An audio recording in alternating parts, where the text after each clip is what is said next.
I feel Steffi should stay on the stage. Oh, sorry, because we're at 20 years of DLD, and that is amazing for any gathering, for any conference, to maintain the energy that you have maintained for the last 20 years. Not just maintained, increased energy. So thank you, Steffi. Thank you. But, you know, just a word. I'm praised so many times during the last days, but it's a teamwork. As you do your newsletter with wonderful Chantal and with good people, I have to mention it. I will mention it later and tomorrow, but I have a wonderful team. Heiko, Alessia, all the youngsters, they are great. And this gives me so much energy and pleasure, just to mention them. Thank you. Wonderful. Great. Well, as Steffi mentioned, we were honored to be invited to help curate some of DLD this year. And then I agreed that maybe we should just do all of our exponential sessions back to back. So 3 hours of me, fortunately punctuated by some really brilliant speakers. Steffi has walked off with the clicker. Steffi, I need my clicker. Okay, someone will bring me one, I'm sure. So in the meantime, let me talk about Exponential View a little bit. The theme for DLD this year is future positive. And we have a phrase which we call pragmatic optimism. The fact that you really need to be optimistic, we can be optimistic, we have reasons to be optimistic, but optimism needs to be grounded in pragmatism. And in the series of talks that we will have today, you will see people who are incredibly visionary and optimistic, but also pragmatic. Thank you. Thank you, Chantal. Great. So we have the clicker. Let me just explain a little bit about Exponential View and what the Exponential View is. There is a QR code there. There's a lovely surprise for the DLD family if you take a photo of that QR code and go and visit it. But it's going to come back up, by the way. So we see the world as really being about intelligence and energy. Energy that you need to get things done, to do work, and intelligence to help you make sense of what you do. The core truth of physics is that the universe moves towards disorder, and to stop it getting disordered, you need to put energy into the system. You need to do work. And so energy is a critical part of understanding how our world has changed and how it will continue to change. And we sit at a period of time where the way we think about energy is going to change fundamentally. All of us, unless anyone here is older than the oldest shark swimming in the North Atlantic, which is 400 years old, have lived in a world where energy, where we thought about energy, had a fundamental assumption. And that is now changing. And we're going to explore that in a series of keynotes and panels over the next few hours.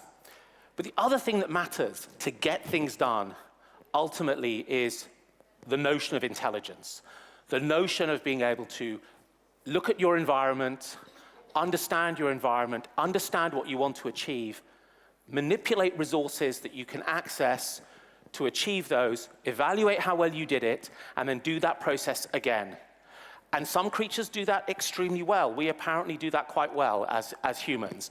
But that is at the heart of being able to make any kind of progress, to build any kind of civilization, to develop any kind of civilization.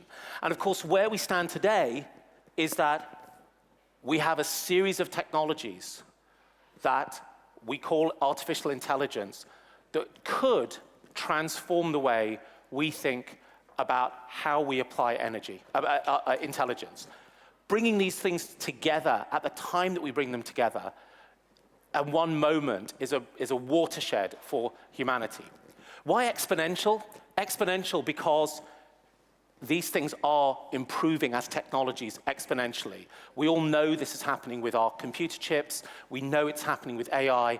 It is also happening with energy. Sometimes if you're in Europe and you're sitting with very high electricity prices, you're probably thinking, this isn't right. But the underlying technologies of energy are exponential technologies. And let's take a step back and let's understand why this matters, right? Why do we get excited about this? Why is it about future positive?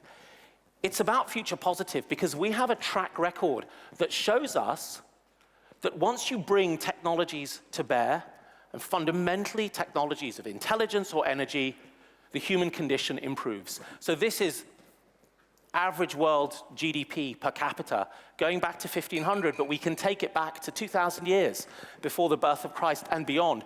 And it's essentially flat until we figure out how to put more energy into our economies through the steam engine, and as it was, the use of coal. And what you see is railways powered by the steam engine, then the internal combustion engine, then electricity, then computing. As these general purpose technologies come into our lives, the human condition fundamentally improves. And other charts that I'm not going to share with you because I don't have enough time will show the other side of this story, that child mortality declines in tandem with the rise of this line, which is dependent on these technologies of energy and intelligence.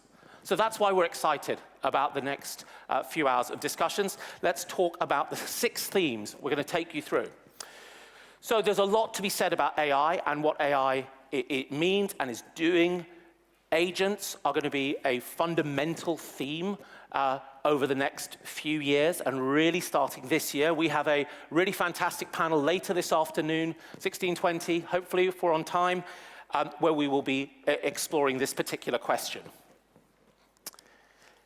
Of course, the energy system is really critical for us to understand, and because of Germany's particular relationship with its energy security, I felt we should spend some time on this topic. But here's something that we should understand. If you look at the things that have powered our economies for the last couple of 100 years, crude oil, coal, and gas, their price has not come down.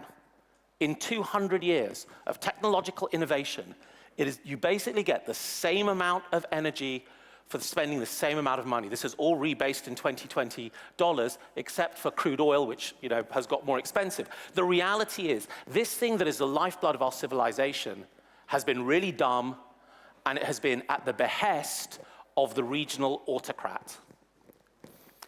What's happening, and what our panels will discuss soon after me, will be the move from energy, from a resource to energy as a technology. And technologies, like our computers, get better and cheaper every year. That is what is happening with the energy system. Over the past 20 or 30 years, we've also been able to look at life, the stuff of biology, squidgy, wet stuff, and turn it into an information science. And that has given rise to the prospect of the bioeconomy. Can we start to apply the intelligence that has allowed the computing industry to grow as fast as it had to the building blocks of life, to rethink how we build therapeutics, to rethink how we produce our food, to think about how we produce novel materials? That last one, materials, being so critical. If we walk around the natural world, we see amazing materials that are intrinsically sustainable. Can we use these technologies coming together as the bioeconomy to address both the needs of human health and sustainability? 10 to 4, 15:50 this afternoon. Of course, we're hearing a lot about Europe's role in all of this. And can Europe actually participate in this new exponential economy? And it's quite interesting. If we go back to the start of the early internet, and we have some early internet pioneers in the front row over there, Bill Gross and Howard Morgan, who built and funded some of these first companies. All the action was in the US, and Europe was 5% of the exit value. And this is bouncy data from our lovely friends at Deal Room, but it shows, actually, surprisingly, we're up to 20%, 19, 20% of all the value. That is a long move. That is progress. The question is, how do we continue it? How do we accelerate it from the perspective of talent, capital, and institutions? And I think we've also lost sight of the fact that technologies are kind of amazing. Who remembers getting their first computer? Right? Who was excited about it? Right? Did anyone get a computer before 1981 here? Oh, yeah, you would, Howard, yeah. Of course. Well, I got mine in 81. I still have it. We've lost that sense of magic. Who gets excited when they fire up Zoom and it says we're doing a software update? Nobody. But technologies are magical, and so we have two fantastic entrepreneurs who will be talking about their magical technologies, one of which is incredible breakthrough and has just got some fantastic news, and the other I can only describe as a super wunder material. So you must make time for that at 4:45. And then, of course, it's not escaped anyone's notice that the geopolitical situation has changed. Europe has an enormous, bloody, brutal land war right now, and the face of war is changing. We need to prepare for it. And so we have an amazing panel. This one is tomorrow. I think it's actually at 12:45. Please make sure you're there. That's an order. We have an amazing panel. We have someone who has been on the front lines in Ukraine, defending that country. We have an entrepreneur who's building systems to support that. And we have somebody who has done quite a lot of good work in helping reform NATO. So come together for that panel. So that's enough for me for at least 10 minutes. You'll see me in a second.